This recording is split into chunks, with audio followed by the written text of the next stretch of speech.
Now we're going to have a quick look at the home page of iLend. Over here on the left hand pane we've got a number of different options. If I click on the first twisty, the to-do twisty, this opens up into my calendar, my schedule of events which I have due. And if I click on the formatting drop down, I can actually choose to summarize this, so I just literally get a list of everything I need to do. So this schedule shows everything in terms of upcoming stages of my workflow which are due, expected key dates, any tasks I have set within the system, and also any appointments which I've coming up. So if I have a look at this day, for example, Friday the 26th, I can see I've got various different coloured icons on the left hand side next to each one of these items. These are all actually indicators for each of the workflows, each of the line scenarios, to show me where they're at. So the green traffic light system shows basically that this is coming up due, amber is that it's just slightly overdue, and red if it's obviously very overdue in terms of a key stage being overdue. If I want to open up one of these line scenarios, I just double click and it opens up into another tab and I can see all of the information. I can also see here as well my appointments. So this one in green with a little clock symbol next to it, this is an appointment. So if I double click that and open it, it opens up into the appointment details for me. This will also show tasks which we have coming due as well. So as we scroll down and open up this one, I can see that this is a task to remind me to send a letter through to the customer. The little sun icon here basically takes me through to today's date, and we've got options of whether we want to view these by the week, by just the day itself, or by the month. And we can also scroll forward to a later week in time or a previous week in time and have a look at the information for that particular week too. We can also print as well, so we can print out a list of our items which we're required to do. If we have a look at the next twisty down, this is the rate changes one. This will show any lender rate changes, so future ones that we've got coming up next week, for example. We can see the details of what's about to change. We can see the interest rate, who the provider is and which particular product. And if we want to open those up, we just double click it and it will open up that particular product for us to have a look at more information. So we've got future ones and also previous ones that happened in the past. So again, if we actually want to go through and have a look at when that interest rate did change, we can do. We've got all of that information there. The fourth one down is the pre-approval dates. So this tracks our upcoming expected pre-approvals. So I can see I have in 5 days time David Beckham coming up for a pre-approval date or expected pre-approval date. If I want to open up that loan scenario, I just double click it and it opens up into another tab for me and I can see all of the information. The one underneath pre-approval date is our expected finance dates.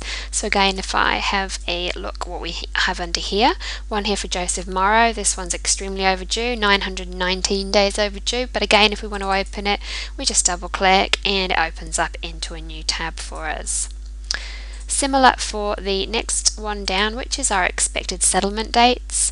And again, if I have a look at this one for Mickey Mouse, want to open it up, we just double click and it opens up into another tab. So these dates are all being pulled through from this expected dates area within our loan scenario. So we have the pre-approval, finance and settlement date, and that's where the home page is taking that data from. With each one of those expected date areas, we can also print them as well, and the little icon with the arrow just refreshes the list, so if you want to update it.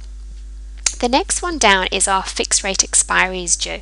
This is a very handy tool for looking at what fixed rates you have coming up for renewal. So if I click on the twisty, underneath the top of my list, for example, I can see in 5 days time on the 3rd of December, David Doodle's 12-month fixed rate product for 100,000, a 6.25% with ASB is coming up for renewal. If I want to open up that particular loan record, I just double click it. It opens up the loan record for me. I can see all of the information, and if I then want to open the loan scenario so I can actually action this refix, I'll just click on the loan scenario button and it opens it up into another tab for me and I can refix it from there. When I'm finished with these, I just click the tabs to close them down in the usual manner. And again, we can print off a list of those as well. You can of course still run your refix reports in the usual manner. This is just literally an indicator for your home page to show you what you've got coming up. The last section down is our loan statistics area. This gives us a real-time breakdown of all of our insurance and loan records from our My Book tab. We've also added a percentage column to this too, so you can see exactly what percentage of your book you have in each category. For example, I can see 95.94% of my book is residential, and if I click on the twisties to further filter down, I can see 53% of my book is settled, etc, etc. And if I want to click through again on one of these twisties and open it up, keep clicking, I can see the individual details of each one of those loan records. As you can see, I can only see part of the column here, so down the center of our screen we've got a little arrow just in the middle here. If we click on that, that actually gives us a full view of the window, so if you do want to delve further and see more information, click the little arrow again and it puts us back to the standard view. So that is the left hand side of the home page. Over on the right hand side here we have the news headlines. So we've got all of the lender news here. So if we want to open up one of these and read it, we just double click it. It opens it up in another tab.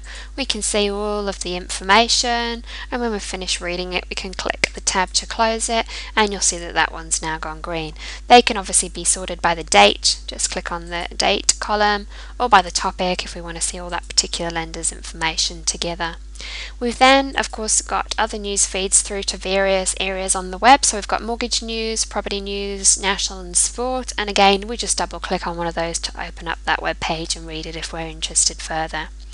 The last tab along is the Finware tab. So this is where Finware puts any news items which we need to tell you about, for example things like release notes, any promotions that we're running, and any training tips as well. We'll often load those in here for you to see, and you can just open those in the same way that you do any other news item. The Finware Communications window down on the bottom right hand side is just where we put any important communications which we need to tell to our users, and again you can just scroll down in here and read the information. So that's the iLend homepage. The other information over on here which is important is your version. So if you're ever asked to check the version of your iLend, this is where you'll find that information, and of course you can set your system to replicate from here as well by simply clicking on the replicate icon, or replicate link should I say, up on the top right hand corner.